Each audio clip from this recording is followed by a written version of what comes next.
O governo de São Paulo dá autonomia a municípios para seguir plano de volta às aulas. O diretor do Butantan prevê casos de Covid-19 no Brasil até 2021 e acredita que vacinação deve excluir quem já teve a doença. Relator de inquérito que investiga Bolsonaro sai de licença.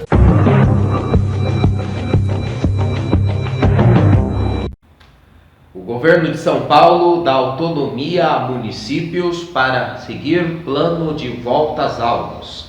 O vice-governador Rodrigo Garcia confirmou nesta quarta-feira que as 645 prefeituras de São Paulo terão autonomia para decidir se vão ou não acompanhar o cronograma previsto pelo Estado para o retorno presencial às aulas nas redes pública e privada.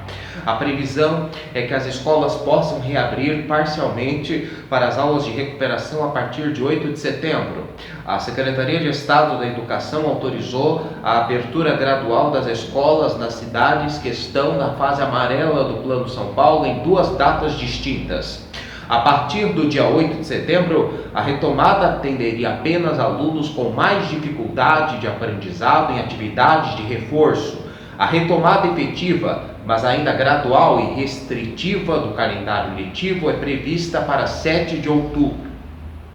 Mas o secretário de Educação, Rosieli Soares, destacou que os prefeitos podem criar calendários próprios e planos mais restritivos com base nos dados epidemiológicos regionais. Se uma eventual decisão municipal diferir do calendário proposto pelo Estado, a medida local valerá para todas as escolas públicas e privadas daquela cidade. Para retomar atividades presenciais a partir de 8 de setembro, as escolas devem estar em regiões que estão há 28 dias na fase amarela do Plano São Paulo. As unidades podem receber alunos para aulas de reforço, recuperação e atividades opcionais. Nesta primeira etapa, na educação infantil e nos anos iniciais do ensino fundamental, o limite máximo é de até 35% dos alunos em atividades presenciais. Para os anos finais do ensino fundamental e ensino médio, o limite máximo é de 20%. Diretor do Butantan prevê casos de Covid-19 no Brasil até 2021 e acredita que vacinação deve excluir quem já teve a doença. O diretor do Instituto Butantan, Dimas Covas, também acredita que, uma vez liberada a vacina, o Programa Nacional irá aplicar metodologia similar à da imunização contra a gripe e deverá inicialmente excluir quem já teve a doença ou contato com o vírus.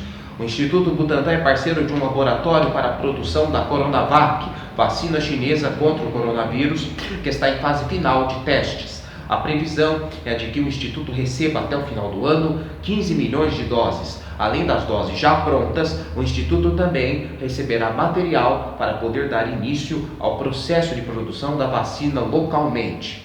Covas acredita que, com as doses suficientes, a campanha de vacinação possa ser concluída até a metade do próximo ano.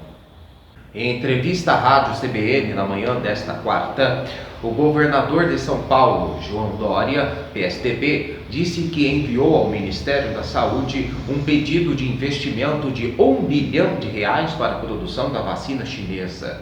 À rádio, ele diz ter cobrado do governo federal equidade de investimento para as duas vacinas que estão na terceira fase de testes. O montante solicitado pelo governo paulista é o mesmo destinado à Fundação Oswaldo Cruz, que trabalha na imunização da Universidade de Oxford. Diagnosticado com coronavírus na semana passada, Dória permanece assintomático e cumpre agenda de compromissos em isolamento doméstico. Relator de inquérito que investiga Bolsonaro sai de licença. O decano do Supremo Tribunal Federal, Celso de Mello, tirou nesta quarta-feira uma nova licença médica, informou o gabinete do ministro. Celso é o relator do inquérito que investiga se o presidente da República, Jair Bolsonaro, tentou interferir politicamente na Polícia Federal, conforme acusações feitas pelo ex-ministro da Justiça e Segurança Pública, Sérgio Moro. Segundo o jornal O Estado de São Paulo apurou, o ministro deve aproveitar o período de afastamento para fazer novos exames. Celso de Mello se afastou das atividades da corte em janeiro deste ano por conta de uma cirurgia médica no quadril e acabou depois internado em razão de um quadro infeccioso. No final de março, o decano se submeteu ao teste para o novo coronavírus após ter contato com o infectologista da UIP durante internação em São Paulo. Segundo o jornal O Estado de São Paulo apurou, o resultado do exame do Celso de Mello levou 10 dias para ficar pronto e voltou negativo. O Jornal Breve fica por aqui. Obrigado pela sua audiência. Nós voltamos amanhã, se Deus quiser.